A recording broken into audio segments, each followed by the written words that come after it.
Oke, masih dengan Profesor Kardus, tak berijazah tapi jenius. Ya, suara. Dalam konten sebelumnya, Profesor Kardus telah mengulas fakta-fakta tentang desibel suara yang dapat sangat berdampak pada tubuh manusia, bahkan kematian. Juga tentang skala 1100 desibel yang diketahui juga mampu menciptakan gelombang rambatan energi lebih besar daripada energi di alam semesta saat ini. Untuk lebih jelasnya, silakan teman-teman simak di konten Profesor Kardus sebelumnya. Ya, dalam rentan desibel dan frekuensi tertentu, suara atau kebisingan memang dapat menjadi polusi, bahkan racun yang dapat merusak organ. Contoh yang paling sederhana, tingkat stres dan penurunan daya tahan tubuh penduduk kota besar di kawasan bising yang penuh deru suara kendaraan dan mesin diketahui 40% jauh lebih tinggi daripada masyarakat pedesaan.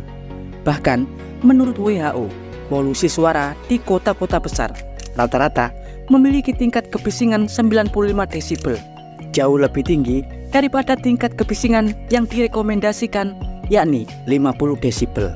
WHO sendiri merilis beberapa resiko penyakit yang dapat diakibatkan oleh gangguan polusi suara di rentan 95 desibel hingga 120 desibel, yakni gangguan kardiovaskular, penyakit arteri koroner, hipertensi, peningkatan tingkat stres, tinnitus, insomnia, dan lain-lain. Ya, seperti yang Profesor Kardus jelaskan dalam konten sebelumnya, suara sebenarnya adalah bentuk pelepasan energi yang menciptakan rambatan gelombang osilasi kuantum di jalur rambatnya, yang akhirnya menciptakan arus dan tekanan. Ya, pada skala desibel, polusi suara di atas 95 desibel, tekanan dan rambatan gelombang osilasi suara akan menekan gendang telinga, bahkan dapat menciptakan trauma atau iritasi. Bahkan diketahui tekanan desibel suara di atas 195 desibel dapat memecah gendang telinga, menciptakan emboli paru, memar paru, bahkan paru-paru meledak. Dan untuk dapat meledakkan otak Anda, diketahui intensitas tekanan suara harus berada di atas 240 desibel.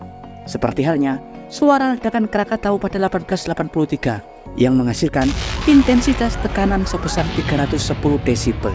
Tapi tahukah Anda, selain suara keras dan mematikan yang dapat dilepaskan rentang desibel tinggi, diketahui ada jenis suara lain yang diketahui sama berbahayanya dan bersifat sangat mematikan, di mana pada dasarnya suara tersebut tidak keras, bahkan hampir tidak berbunyi, karena ada di frekuensi infrasonik.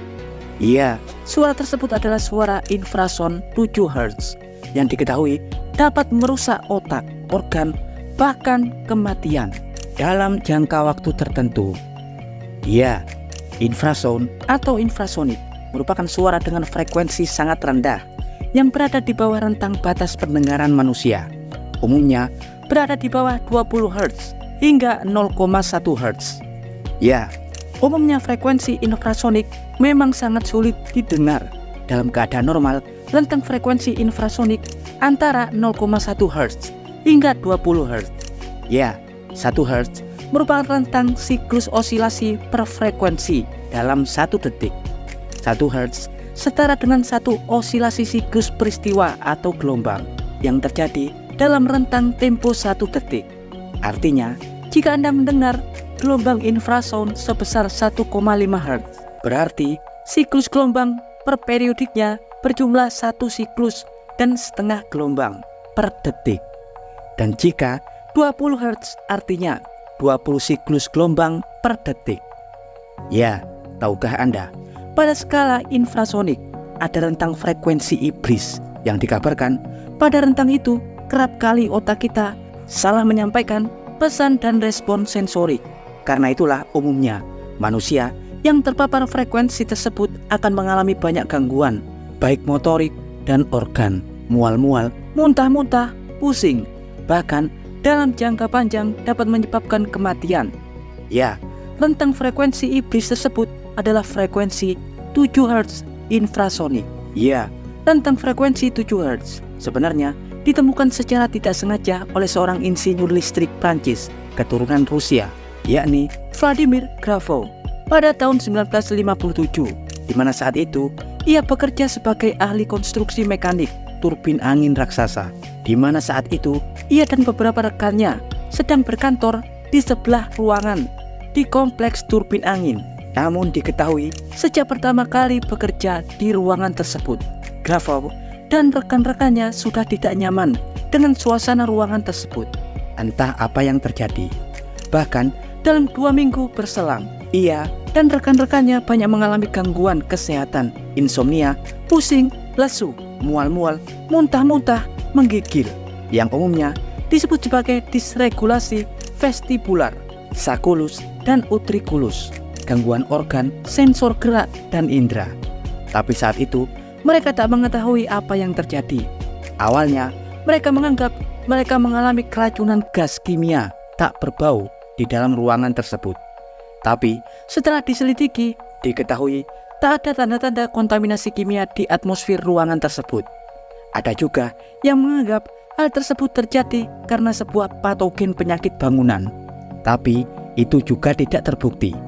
Dan yang mengejutkan, ketika seluruh ruangan tersebut kemudian diisolasi dan diblokir dengan sebuah peralatan kedap udara.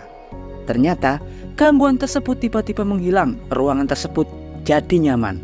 Namun saat isolasi kembali dibuka, gangguan tersebut terjadi lagi. Saat itulah mereka kemudian menyadari jika di sebelah ruangan ada sebuah motor listrik berkecepatan rendah yang ditempatkan di sela saluran. Setelah didekati, benar saja motor itu menciptakan resonansi getaran yang memuakkan, yang membuat orang-orang di sekitarnya pusing dan muntah-muntah. Akhirnya mereka mencoba mencari tahu apa yang terjadi. Tapi meski menggunakan detektor mikrofonik, nada suara tersebut tak berhasil terdeteksi karena memang berfrekuensi sangat rendah. Barulah setelah didatangkan sistem pengukur akurat yang lebih canggih, akhirnya diketahui bahwa motor tersebut melepaskan intensitas nada rendah dengan 7 siklus per detik di rentang 7 Hz. Sejak saat itu, frekuensi tersebut menjadi populer sebagai gelombang yang memiliki pengaruh dan sangat beresiko secara psikis dan mental, juga gangguan sistem motorik karena rentang gelombang 7 Hz yang direspon oleh gendang telinga. Diketahui sensor saraf di gendang telinga akan terkecoh hingga akan mengirim gelombang dan sinyal yang salah di otak Anda yang kemudian akan berdampak pada jaringan organ umum. Dan jika hal itu terjadi dalam tempo yang cukup lama pada periode yang lama, hal itu dapat menyebabkan penyakit kronis bahkan kematian. Ya, dan berikut adalah informasi singkat dari Profesor Kardus tentang rentang gelombang 7 Hz infrasonik yang disebut sebagai frekuensi iblis. Jangan lupa like, subscribe, dan tekan tombol lonceng di channel Profesor Kardus. Tak berijazah, tapi jenius. Profesor Kardus dari Paris, Prancis mengabarkan.